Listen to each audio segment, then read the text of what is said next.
pangan fungsional ini berdasarkan kelompoknya itu secara umum ada dua kelompok. Satu pangan fungsional alami dan kedua pangan fungsional olahan. Kita harus semakin banyak mempublikasikan, menginformasikan dan serta langsung kita mengedukasi masyarakat Mengedukasikan ke tentang masyarakat, Pak. pangan fungsional itu.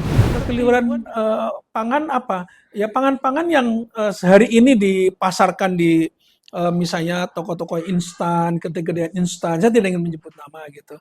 Minuman-minuman instan yang sekarang sedang begitu menggejala di masyarakat. Bagaimana Pak kita bisa mengubah pola pikir masyarakat kita ini yang lebih memilih makanan yang bergizi kan? Ya. Terkadang kita lihat masyarakat ini kan dia melihat oh ini makan yang penting kenyang gitu kan? Atau yang penting enak makanan tanpa melihat gizinya itu Pak.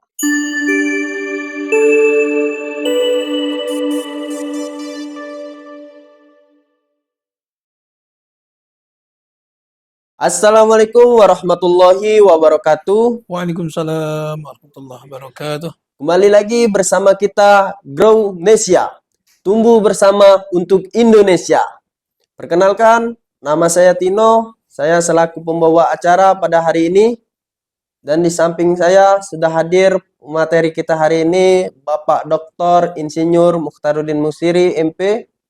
Assalamualaikum Bapak. Waalaikumsalam warahmatullahi wabarakatuh. Gimana Bapak kabarnya? Alhamdulillah baik, sehat.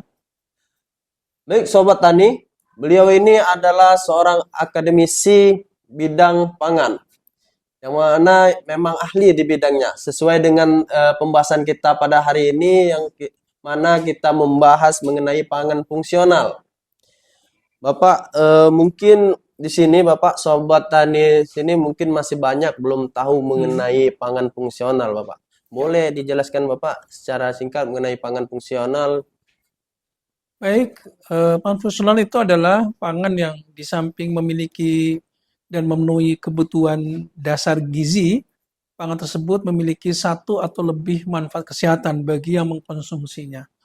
Begitulah pangan fungsional, sehingga misalnya kita makan ayam untuk memenuhi protein, tetapi protein itu berfungsi untuk mengganti sel-sel yang rusak. Nah, itu fungsional, seperti itu. Jadi pangan fungsional itu Bapak selain memenuhi kebutuhan dasar, gizi dasar juga bisa memberikan nilai lebih gitu Pak ya. Ya, betul. Seperti itu. Lalu sejauh mana Pak masyarakat Indonesia ini sudah mengenal atau mengonsumsi pangan fungsional itu Pak? Pangan fungsional ini berdasarkan kelompoknya itu secara umum ada dua kelompok. Satu pangan fungsional alami dan kedua pangan fungsional olahan. Dan pangan fungsional olahan itu ada dua macam lagi, yaitu yang tradisional dan yang modern. Sehingga kemudian secara umum pangan fungsional itu ada tiga. Satu yang alami, kedua pangan fungsional diolah secara tradisional, dan pangan fungsional yang diolah secara modern. Kalau yang alami kita tahu misalnya kita makan sayur-sayuran untuk mendapatkan serat, dan serat itu untuk memperbaiki pencernaan. Nah, gitu.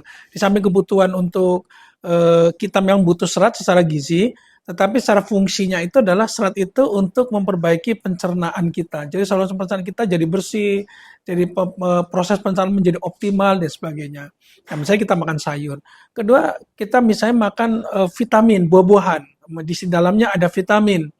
Nah, vitamin ini di samping untuk memenuhi kebutuhan proses metabolisme dalam tubuh, ia juga menjadi antioksidan, menjaga atau mempertahankan kemudaan, lambat menjadi tua gitu. Kita banyak makan vitamin. Nah, seperti itu. Misalnya kalau yang olahan tapi tradisional, yaitu ada tempe. Nah, kita makan produk tempe itu di samping untuk memenuhi gizi protein, di dalamnya banyak sekali, setidaknya ada 8 komponen gizi yang memberikan fungsional bagi tubuh orang-orang yang mengkonsumsi tempe. Di antara isoflavon, ada juga lemak, rantai lemak tak jenuh gitu, atau rantai lemak tak jenuh ini adalah yang bisa menjadi pencegah kanker dan tumor gitu. Karena sel-sel itu akan diserang oleh radikal bebas, dan radikal bebas itu akan ditangkap oleh PUFA.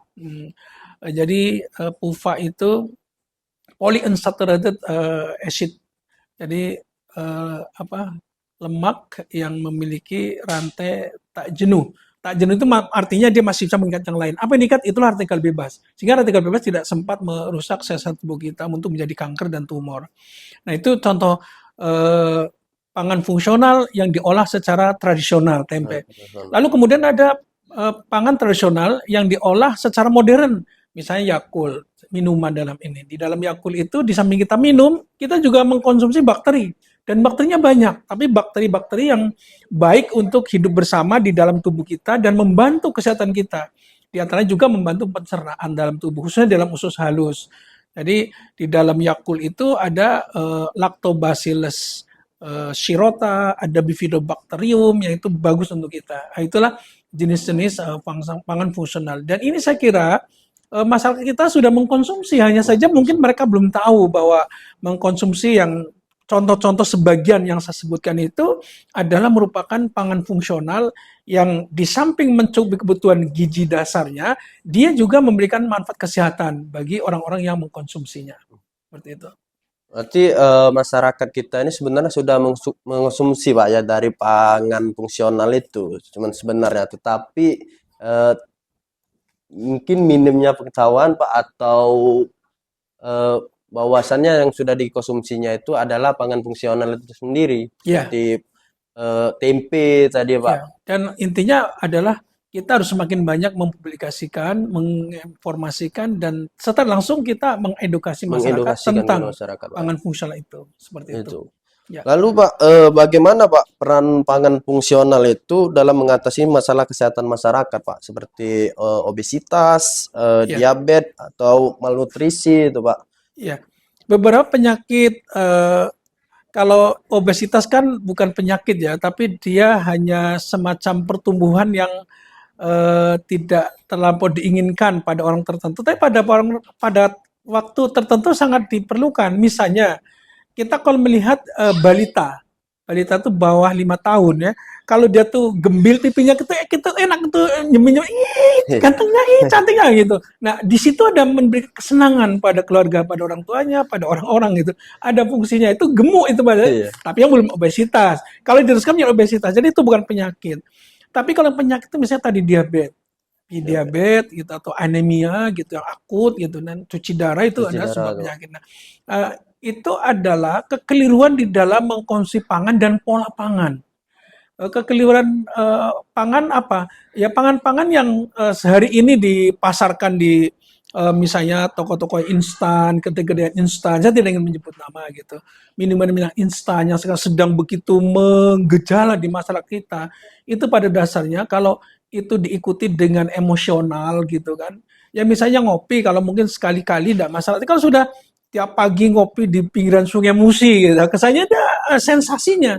Tapi sambil makanan dan kopi yang dimakan itu adalah sesungguhnya kurang sehat.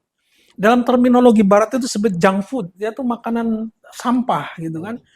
Ayam ayam apa ayam goreng gitu yang sekali nggak nyebut Ya. nama itu, tapi ayam goreng yang instan semuanya itu. Nah itu akan menimbulkan banyak penyakit degeneratif. Oleh karena itu memang lawannya kita mengubah dari makan dan pola makan begitu ke pola makan yang sehat dan pangan-pangan fungsional gitu. Jadi makan ya nasi, nasinya ya nasi seger baru dimasak gitu. Jangan diolah macam-macam gitu kan. Ada sudah dimasak, sudah itu dibungkus lagi dengan di dalamnya daging, dikukus lagi, disimpan di mungkin pemanas listrik gitu terus menerus sampai laku dijual, nanti dimasukkan lagi ke freezer, dipanaskan lagi. Nah, itu kan nggak sehat. Tapi kalau makan nasi ya kita baru masak. Kemudian jangan lupa memang ya 4 sehat, 5 sempurna itu memang harus dikedepankan. Di dalam 4 sehat 5 sempurna itu pasti ada pangan fungsional gitu. Di antaranya ada sayur dan buah-buahan. Sayur untuk serat, vitamin, dan buah untuk vitamin dan berbagai macam vitamin lainnya begitu. Nah, itu adalah pada dasarnya antioksidan ya, dan itu adalah bagian dari jenis pangan fungsional. Sekali lagi dengan begitu kita akan bisa menghindari karena memang beberapa pangan fungsional misalnya untuk orang tensi minum jus timun itu adalah pangan fungsional. Minum jus itu untuk menurunkan tensi darah. Kemudian makan sayur bisa kenikir atau mungkin sambiloto gitu untuk minuman-minuman harian itu akan membantu memperbaiki pankreas dan menurunkan gula darah atau diabetes. Maka dengan mengkonsumsi nyaris yang pahit-pahitan itu ada sedang mengobati diabetes sebenarnya. Tapi perbaikannya ke pankreasnya untuk bisa kembali menghidupkan dan memproduksi insulinnya. Seperti itu.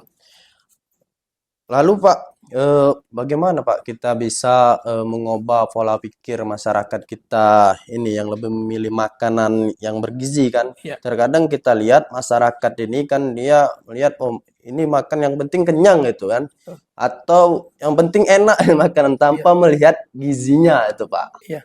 Mengubah pola pikir itu Pak. Memang kata kuncinya edukasi. Jadi Edukasi. edukasi kita berikan pemahaman, kita berikan pengertian, kita berikan contoh-contoh gitu. Makan yang paling benar itu adalah makan yang beragam dan berimbang. Beragam dan berimbang. Beragam itu semakin banyak ragamnya, semakin bagus. Jadi kita tidak bisa makan cuma satu piring gunung nasi dengan daging saja. Padahal daging mahal gitu kan. Mestinya dagingnya diganti ikan, tapi bisa beli sayur-sayuran, misalnya begitu. Nasinya yang menggunung kurang sedikit, tambah dengan buah-buahan atau biji-bijian. Seperti itu. Jadi makan itu tidak harus banyak satu komponen, tapi seimbang, gitu. Seimbang Pak. Beragam banyaknya. Yang banyak tuh ragamnya. Ada nasi, ada sayur, ada buah, ada sayur-sayuran lainnya, ada susu dan apa-apa. Nah, itu beragam namanya. Jadi kalau ini sedikit, kita banyak ragamnya kenyang. Ini kan tidak, kita makan nasinya kayak gunung, cuma lagi cuma ayam, ikan aja, ayam goreng aja misalnya gitu. Itu nggak bagus, nggak sehat. Dia pasti akan menumpuk gula pada akhirnya nanti. Nah, sekali lagi, kuncinya edukasi. Kita sampaikan terus-menerus pendidikan pembelajaran ini kepada masyarakat tani kita, pendengar kita, gitu, agar bagaimana kita konsumsi makan yang beragam dan seimbang. Nah, dengan begitu insya Allah kita akan dengan sendirinya yang kita makan adalah pangan fungsional dan kemudian pangan kita akan memberikan dampak kita hidup sehat karena kita tidak memakan junk food. Mencukupi 4 sehat 5 sempurna tadi Pak betul, ya. Itu. Kata kuncinya. Baik Sobat Tani, mungkin kita sudah berada di penghujung acara. Sebelum itu Pak, boleh Pak kasih saran untuk masyarakat umum kita agar memanfaatkan pangan fungsional secara tepat dalam kehidupan sehari-hari, Pak. Ya, kita sebagai masyarakat tani, baik petani produksi maupun mengolah hasil pertanian, ayo kita tanam di sekitar kita pangan-pangan, sayuran-sayur mayur yang olahan. Mungkin mantap bulan pot dengan mencanggul juga yang manfaatkan seefektif mungkin lingkungan kita, lahan di sekitar kita. Dan kemudian dengan itu kita olah untuk menghasilkan pangan yang beragam dan seimbang.